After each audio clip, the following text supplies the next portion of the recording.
they changed the system so that you couldn't even ring them in. So even if you wanted to grab the items and you took them to the till, they'd scan it and it wouldn't work. Wow. So you were literally not able to buy it. But they were like they were essential items still, like tampons and like baby diapers, stuff like that. Really? They weren't letting people buy, so people were just stealing them from the stores. Yeah, and I couldn't believe it. And as soon as that happened, that's when I left. I got on the plane and I left. As soon as that came. And when I got here, there was no masks. There was no, like, maybe in Calgary there might have been. Yes, in Calgary we've had, but in Cochrane not so. We didn't have masks, and then now we do. Yeah. We've had masks for like 8-9 months now, but prior to that, actually no, we've only had masks for maybe 6 months. I know they had masks there as well before that. Yeah. But they lifted those restrictions for a while. Gotcha. And so it felt so different coming to Cochrane. I'm like, oh my god, like you can go into a restaurant or a store, like that's crazy. Yeah. Of course, like I mean, I don't disagree with the masks or anything like that. No. I think that they should have done a way more hardcore shutdown. That's the problem. You keep shutting us down like this, and people aren't, like, our economy's failing. The price of lumber is going right up through the roof. Yeah. Which makes it hard for homes to be built and lots of stuff in that sense. Like and lumber is like one of the bigger commodities. Yes, it's a huge thing in Ontario. Like there's lots of forests. There's like it's how people make most of the money there. I see. But yeah, it was just really hard to survive. Like they really should have just not let anyone leave their house for 3 weeks. Right. Shut everything down. Had essential people drop things off at people's doors. Yeah. And that sort of thing. Yeah. Because we're like the most vaccinated country in the world right now. And we are the most locked down country in the world right now as well. I believe. Yeah. From what I've read. I don't know if those are actually ironic contrast there, isn't it? It is, yeah. I just think it's crazy. Like it's been way too long. Like a year and a half of this is way too long. Like even interacting with people, it's different now. Like I haven't had, like, other than the Uber drivers or cab driver once in a while. That's about it. A few people I meet, like you don't really communicate with many people. And I find I feel like it's gonna be hard to get back to how it was, you know what I mean? Like socially. Exactly. Which is kind of scary. But I cannot wait for them to open things up. Like I'm working at the Stampede, so hopefully I'll get to meet some people there.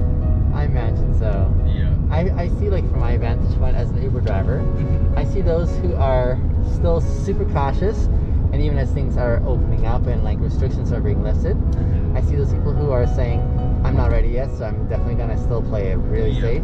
And there's on the other end of the spectrum those who are like, it's about time kind of thing, right? Yeah. So it's like what I'm bracing for, Matt, is that component where we may struggle in learning how to accommodate each other's different perspectives in a way that doesn't have us writing each other off. Yes. You know what I'm saying?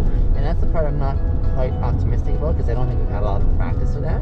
Exactly. So even in the midst of the pandemic, I've seen a lot of friendships and connections break decisively because it's such a divisive issue. When they say, if that's your perspective, we're done. Like it's almost like on a personal level where they're like, it's politics almost. Like it's all political. I know exactly what you're talking about. Yeah. It's the same. Like even my parents, like they're like, they have a completely different view on COVID. They were like, oh, we shouldn't even have these masks. This is ridiculous. Like they got the vaccine and all that. Sure. And I'm just like, well, that's kind of like not fair of you to think that way. You know what I mean? Like I understand you have your right to think that it's ridiculous and that they don't do anything, but it's like it's a government mandate for one. You know what I mean? There's statistics backing that they do kind of help. Maybe not too much, but any little thing counts. You know what I mean? Sure. They also believe that COVID isn't like infecting as many people as they say and stuff like that. And I'm like, whatever, you can believe what you want to believe. But I know a lot of people that if you're on either end of those things and you butt heads, you're not going to have a friendship or any sort of relationship. Yeah. And I can definitely see where you're coming from, especially considering all the stuff that happened in the States politically. Yeah. Because I feel like Canada is really driven. Like, there's lots of people here. Like when I moved here, I didn't realize how much American politics mattered to people in Canada. Like it really doesn't mean anything to me. I don't care about Trump. I don't care about Biden. I don't care. It has nothing to do with me. Yeah. You know what I mean? Yeah. And back home, people would argue over that kind of stuff. You know what I mean? But now it's just like the next step, something even more horse that they can fight over. Right. Huh. But yeah, no, that's probably going to be the hardest part, is people accepting that it's going to come to an end slowly, and they need to get past it. In this culture currently, they have a few things they say. Never talk about religion, never talk about politics. Yes, exactly. And from my perception, it seems the reason that they say that is because people don't know how to engage with these things without taking things personally. Yes. In which case, sparks fly.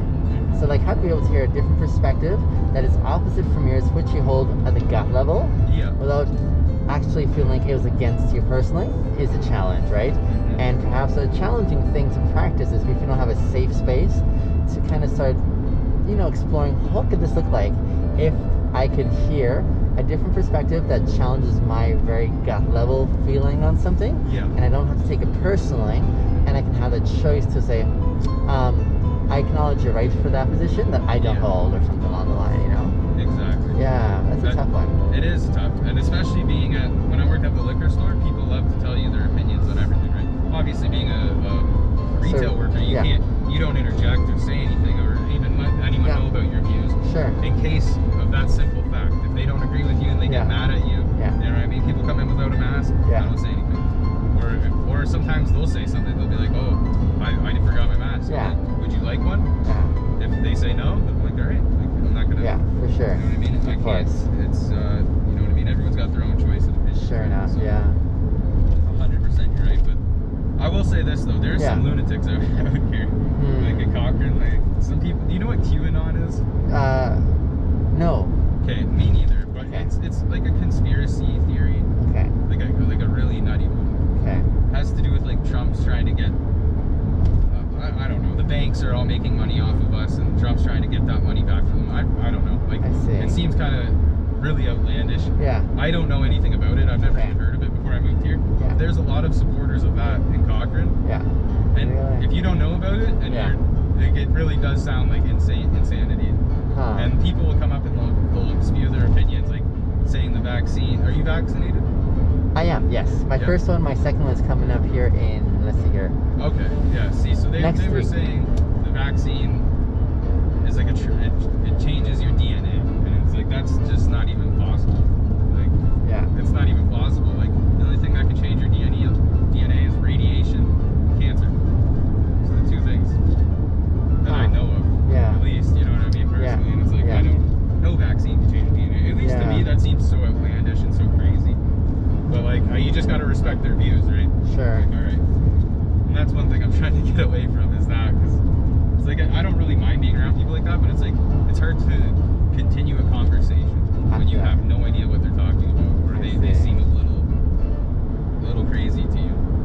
Whereas to the next person, they seem perfectly sane, right? Right. So that's a huge part. One of the things I've noticed, and I've been reflecting on this recently, is how often we were able to present a front of competence that makes people think, and we convince people all around us all the time, man, that we're like, unless you're a beggar on the street, you can present something where people are like, okay, this person has everything all put together, right? Yeah. But in reality, for most of those people, for most of them, overwhelmingly mostly, they actually are hanging on by a thread, you know? So hanging on and trying to figure things out.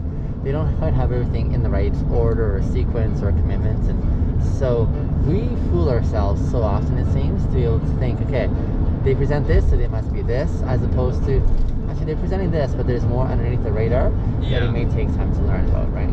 I'm super guilty of that as well, honestly. I know that because in Toronto, that's like the big thing in Toronto.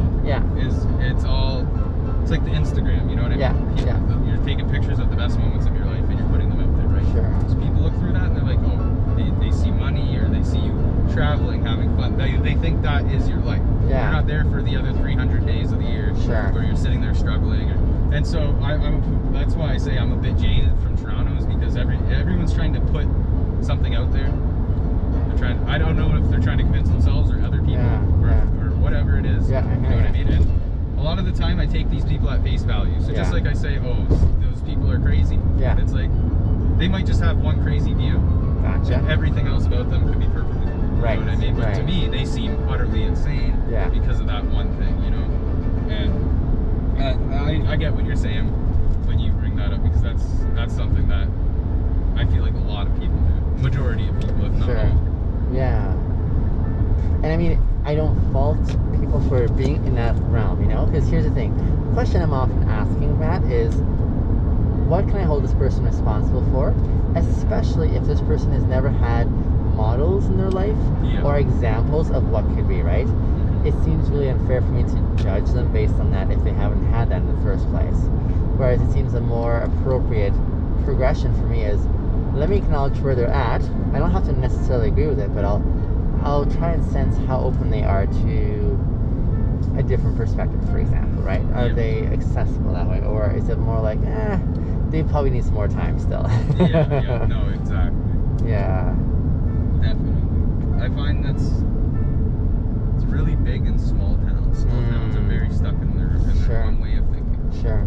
I lived in a small town of like 300 people for like 4 months.